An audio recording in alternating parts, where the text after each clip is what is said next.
മേഖലയുമായി ബന്ധപ്പെട്ടുകൊണ്ടുള്ള എല്ലാ ഇത്തിക്കണ്ണികളെയും ഉഴുക്കുത്തുകളെയും നിയമത്തിന്റെ മുമ്പിൽ കൊണ്ടുവരുന്നതിനുള്ള ശക്തമായിട്ടുള്ള നിലപാടായിരിക്കും ബഹുമാനപ്പെട്ട ഗവൺമെന്റ് സ്വീകരിക്കുക. ബഹുമാനപ്പെട്ട മുഖ്യമന്ത്രി തന്നെ അത് നിരവധി തവണ വ്യക്തമാക്കിയിട്ടുണ്ട്. നിയമമന്ത്രി കൂടിയായിരുന്ന ആളാണ്.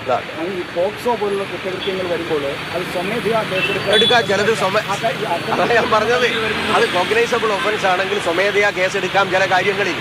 പക്ഷേ ഒരു കമ്മീഷന്റെ ഭാഗമായിട്ടോ കമ്മിറ്റിയുടെ ഭാഗമായിട്ടോ വരുന്ന മൊഴികളെ അടിസ്ഥാനപ്പെടുത്തി FIR ഇടാൻ പറ്റില്ല എന്നുള്ളത് ബഹുമാനപ്പെട്ട ഹൈക്കോടതി വ്യക്തമാക്കിയതാണ് ഉമ്മൻചാണ്ടി കേസിൽ. നിങ്ങൾ ഞാൻ പറയുന്നത് കേൾക്കുന്നില്ല. സിനിമാ കോൺക്ലേവ് തടയുമെന്ന് പ്രതിപക്ഷം പറഞ്ഞിട്ടുണ്ട്. അതെ, അത് ഒന്നാമത് ഈ കോൺക്ലേവ് എന്തിനാണെന്ന് മനസ്സിലാക്കാത്തതിന്റെ ഭാഗമായിട്ടാണ്. കോൺക്ലേവ് എന്ന് പറയുന്നത് ഈ മേഖലയിലെ പ്രതിസന്ധി പരിഹരിക്കാനുള്ള മാർഗങ്ങളാണ്.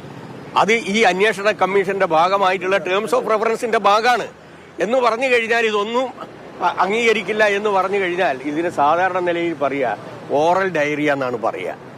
പറഞ്ഞ മനസ്സിലായില്ലേ? എന്തെങ്കിലും ഗവൺമെന്റിനെതിരായിട്ട് ഇങ്ങനെ പറഞ്ഞുകൊണ്ടിരിക്കണം.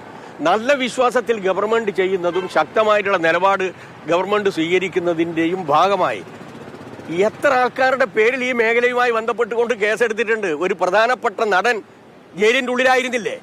ആ നടനുമായി ബന്ധപ്പെട്ടുകൊണ്ട് ഫോട്ടോ എടുത്താറാ ഞങ്ങളാണോ? ആരായിരുന്നു അദ്ദേഹത്തെ സ്വീകരിച്ചത്? ഏത് MLA ആയിരുന്നു സ്വീകരിച്ചത്? അവരോടൊന്ന് പോയിട്ട് ചോദിക്കും നിങ്ങൾ കേട്ടോ. ഓക്കെ, പിന്നെ